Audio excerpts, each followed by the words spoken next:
Khaireya Dewan lost 3 of her sons in the mountains of northern Iraq. The first one to join the PKK was her elder son Fakhreddin. My second son went with 7 other friends from university. I only found out because the university sent me a letter. My youngest one was jailed when he was 13. I saw him after his release for 2 hours. He asked for money. I refused to give him because I knew he was going to join his brothers. He managed to get the money anyway, and I've never seen him since. Ironically, it's the youngest one who died first, followed by the 2 others in the span of a year.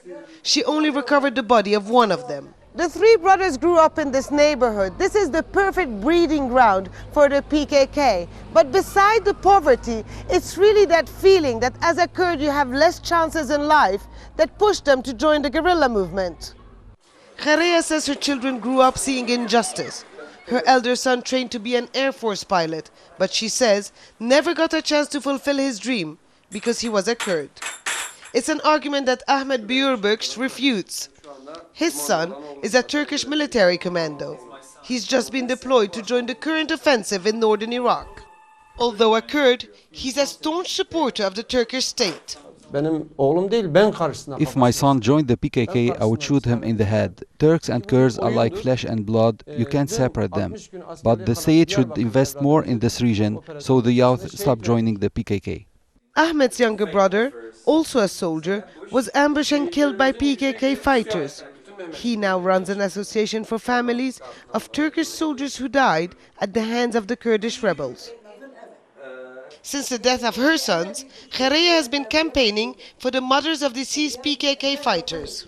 The state has to embrace people, ask who they are, what are their problems, why did they join the PKK? PKK are my children, yours, others' sons and daughters. The state doesn't recognize Kurds. She publicly calls for a general amnesty so all the young men and women up in the mountains could lay down their weapons. For Ahmed, the PKK fighters should just surrender to the state and, like him, embrace the Turkish flag. His regular visits to the cemetery alleviate somehow the pain and anger of his loss. It's this grief that unites him with Khaireya. Her son's grave has become the most important place in her life. But both know it's a struggle with no end in sight. Hoda Abdel-Hamid, Al Jazeera, Diyarbakir.